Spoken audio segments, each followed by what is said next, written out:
and move on, because the breakup happened over the phone, guys.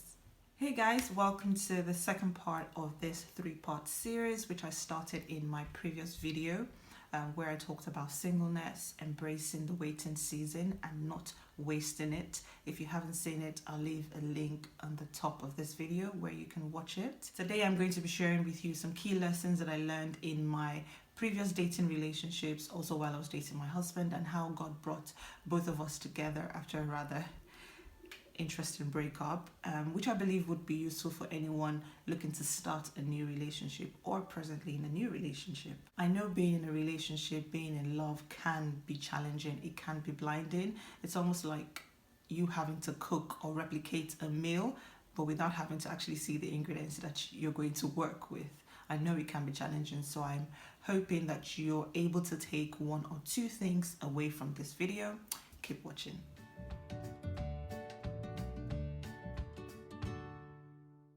As painful as breakups can be, the truth is sometimes they do make for great learning experiences. So instead of having to ask yourself, why did this relationship have to end, which to be honest sometimes might be impossible for you to figure out, I think the rather simple question can be, what have I learned from this relationship? What have I learned from this experience? Because the lessons we learn from previous relationships, so whether dating or romantic and even friendships, can affect how you view life and how you relate with other people going forward. So, what have I learned?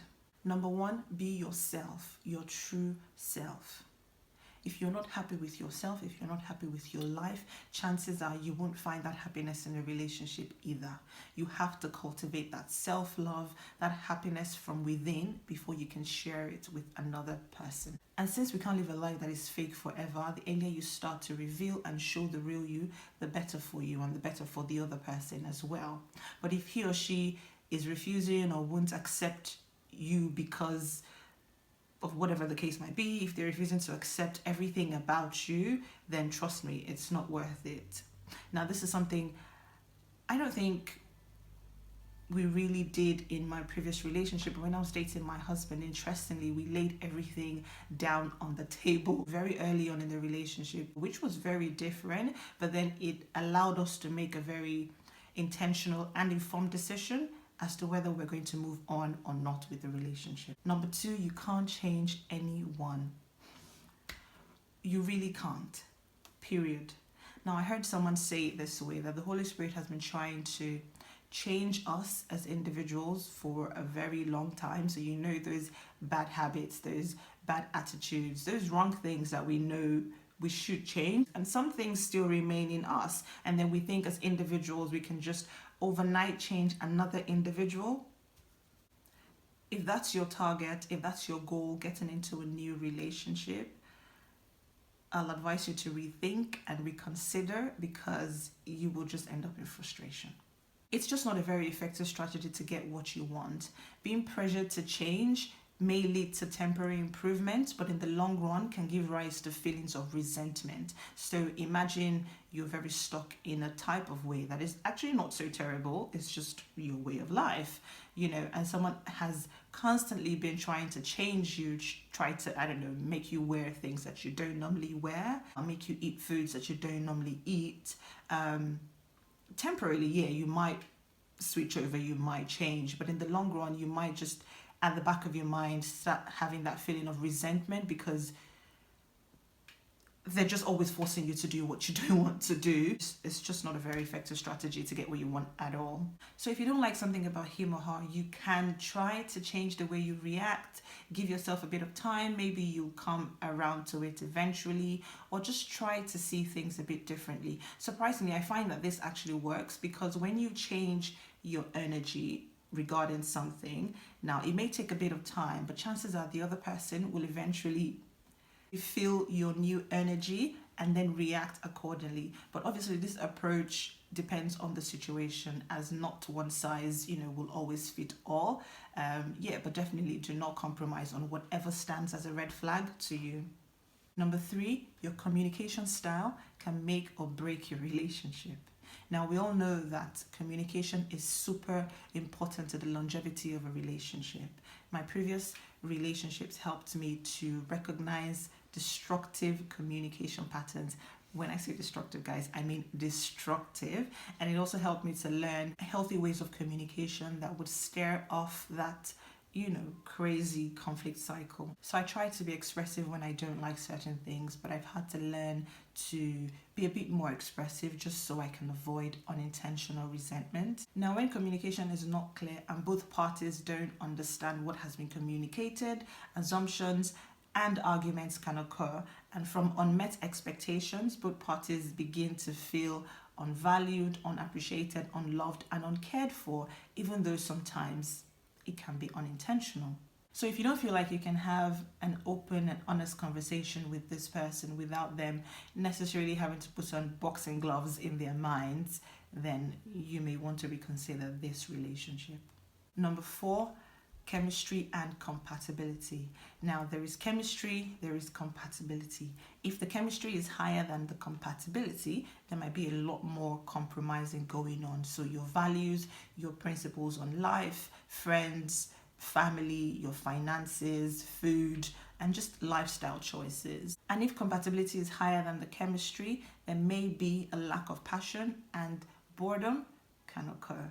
Now, you don't have to sacrifice one for the other. The two may not always come together equally, but if you're able to find and strike a balance between the two of them, awesome. So ultimately, you get to choose and decide whatever works best for you and your relationship. Story time. So right after my previous relationship, I remember breaking down to God and just saying, you know what, I'm going to focus on school and active service in church and nothing else. Until today, I still believe it was God that gave me that strength to actually carry on and move on, because the breakup happened over the phone, guys.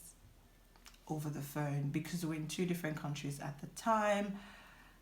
Story for another day, but it was tough. And a couple of months down the line, I met my husband in a Sunday school discipleship, workers training kind of thing in church, because we're both workers in church and I just moved to the area. Before that day, I didn't know who he was. I had no idea who he was. I should actually get him to give his version of this story because it's so different to mine. I'm sure he woke up on the right side of the bed that day and neither of us knew what God had planned. So I started attending that church because I lived on the same street, literally about 5 minutes walk away, while my husband lived about 2 hours away, actually. Talk about commitment, guys. So in this training, we're put in a team together with other people, thankfully, because we had a project we were supposed to do at the end of this training, which was going to last about 2 to 3 months, I think. So we worked together, obviously, during those periods. At the end of the training, we actually won best team because I guess we somehow all worked well together.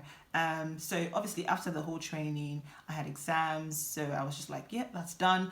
Pack that to one side. I'm going to focus on my exams. But he kept in touch, always checking up on how I was doing and how my exams were going.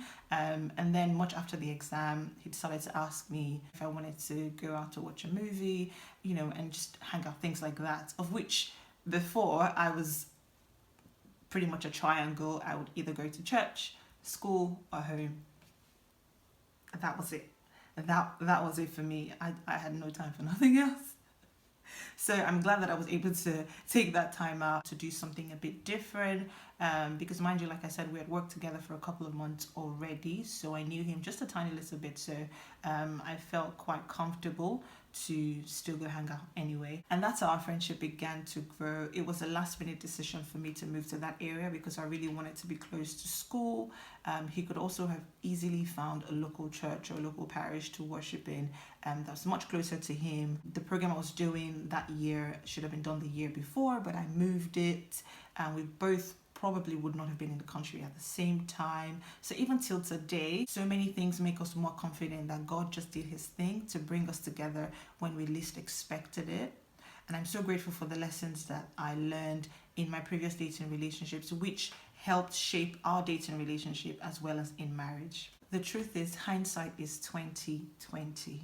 And we might not see all the red flags in a relationship until it's over. I've also learned that sometimes the purpose of a relationship is to actually teach you something. And if you can look back on that previous relationship and realize that it didn't work out for a good reason, then you, my friend, are moving in the right direction.